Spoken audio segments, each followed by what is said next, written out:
American companies are bleeding $1.2 trillion this year. But here's what Wall Street isn't telling you. 97% of importers are small businesses and they're about to get crushed. Next month, everything escalates. 100% tariffs drop. And China just played a card that nobody saw coming. They control 70% of rare earth processing. Your smartphone, your car, military systems, all dependent on materials China can cut off tomorrow. 2/3 of these tariff costs get passed straight to you and me as consumers. The rest comes out of company profit margins. Retailers, restaurants, and manufacturers are getting squeezed from both sides. This video breaks down which parts of the stock market are most exposed to these tariffs. You'll understand why small company stocks in certain industries are facing serious trouble, while big corporations can handle the pressure. I'll show you how China's control over rare earth materials creates risks that go far beyond simple trade disputes. By the end, you'll know exactly which sectors to avoid in your portfolio, how to protect your investments before next month's deadline, and where the smart money sees opportunity coming from all this chaos. In the final section, I'll reveal 3 specific moves that kept portfolios safe during the last tariff spike while most people watched their investments drop. S&P Global just dropped analysis that should terrify every retail investor. $1.2 trillion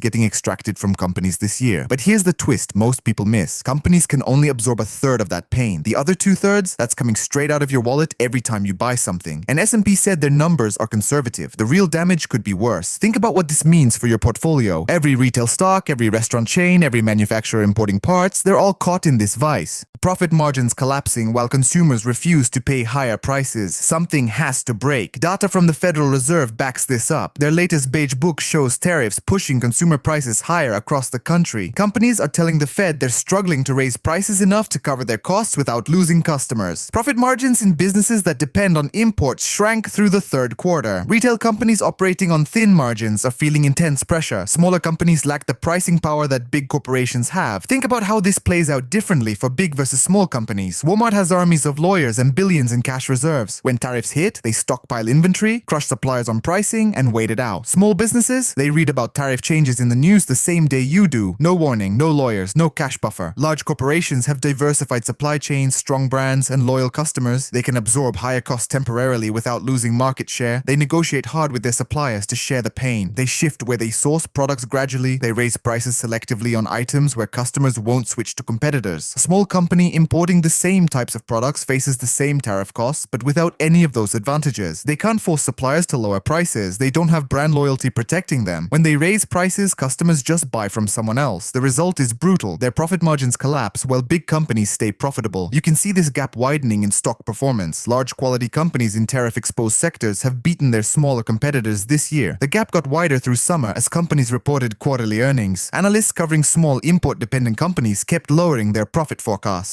The revenue predictions stayed roughly the same, but profit margin estimates collapsed. Companies that were making 15 to 18% profit margins before tariffs now project 10 to 12%. At those levels, many can't even cover their basic operating costs. Bankruptcy becomes not just possible, but likely. That 97% statistic from the thumbnail deserves explanation. According to the Commerce Department, almost all American importers qualify as small businesses. Understanding what this means requires looking at how importing works at different scales. Walmart imports billions of dollars of goods every year. When tariff rules change, Walmart has the resources to adapt. They can stockpile inventory before new tariffs hit. They renegotiate contracts with suppliers to share costs. They leverage their massive distribution network to absorb temporary profit squeezes. Compare that to a small promotional products company in the Southwest. The New York Times found an owner who laid off one of his 7 employees just to survive another month. He maxed out his credit line covering basic expenses. When asked how he's managing, he said it's difficult to breathe. That's not a metaphor. That's thousands of business owners suffocating right now while Wall Street debates basis points. This company represents thousands of similar operations nationwide facing the exact same constraints. This example shows why investors need to think differently about small businesses right now. They lack financial cushions. Recent surveys show only 37% of small businesses can even access business credit. Without credit, they can't stockpile inventory before tariffs increase. They buy smaller amounts at higher per unit prices. Big buyers get volume discounts and favorable payment terms. Small buyers pay premium prices and have to pay immediately. This cost disadvantage compounds when tariffs pile on top. Now add policy whiplash to the bleeding. 8 major tariff reversals in 12 months. Rules announced, delayed, extended, then reversed overnight. A 90-day pause got extended twice. Companies planned around deadlines that kept moving. Imagine running a business where the rules change faster than you can adjust. That's the reality for 97% of importers right now. Large corporations employ government relations teams that track these policy shifts and adjust strategies in real time. Small businesses read the news and react after changes already took effect. By the time they adapt to one situation, the rules shift again. Different sectors face different levels of of risk. Retail businesses that depend on imported clothing, accessories, and consumer goods are the most vulnerable. These businesses typically operate on profit margins between 15 and 25% before tariffs. Adding 5 to 10 percentage points of tariff costs compresses those margins to levels where making money becomes impossible. Restaurants importing ingredients face cost increases of 20 to 40% depending on what they buy. Restaurants already operate on razor-thin margins. Most can't absorb ingredient price spikes without raising menu prices, but people are price-sensitive about eating out. Sales growth at restaurants is already slowing. Manufacturing businesses using Chinese components face a different problem. For many specialized parts and materials, American alternatives simply don't exist at commercial scale. Decades of moving production overseas created supply chain dependencies that can't reverse quickly. A company making products that need specific electronic components, rare earth magnets, or precision machine parts often has zero domestic sourcing options. Tariff costs hit immediately. Diversifying supply chains takes years and requires capital investment that most small manufacturers don't have. Technology and electronics companies face something beyond normal tariff problems. Rare earth elements make modern technology possible. These materials go into electronics, electric vehicles, renewable energy systems, and military applications. China controls about 70% of global rare earth production. More importantly, China has a near-total monopoly on processing these materials into forms that manufacturers can actually use. Mining rare earths is one challenge. Processing them into refined materials is completely different. China built this processing capacity over decades, while American capability essentially disappeared. Recent moves by Chinese authorities turned this advantage into a strategic weapon. They tightened export rules for rare earth products. Now, even products with minimal rare earth content need government approval to export. They closed loopholes that let companies get around restrictions through third countries. Here's what should keep you up at night. China just signed a deal with India. Rare earths guaranteed, but only if they don't end up in American hands. They're cutting off supply routes you didn't even know existed. And next month's 100% tariffs? China's response won't be tariffs. It'll be turning off the rare earth tap. There's no countermove for that. Rebuilding rare earth processing in America? Over a decade minimum. Meanwhile, China can flip the switch tomorrow and cripple every tech company, every EV maker, every defense contractor. They're not threatening this. They're already doing it. Environmental regulations, permitting requirements, and technical complexity slow everything down. Meanwhile, every smartphone, electric vehicle, wind turbine, and guided missile depends on these materials. This dependency gives China leverage that goes way beyond tariffs. Next month's escalation to 100% tariffs on Chinese goods sounds aggressive, but China can simply restrict rare earth exports and cripple American technology and defense industries no matter what tariff levels are. Looking at how markets reacted to previous tariff announcements gives us clues about what might happen next. Earlier this year, a major tariff announcement triggered the biggest two-day market value loss ever recorded. $6.6 trillion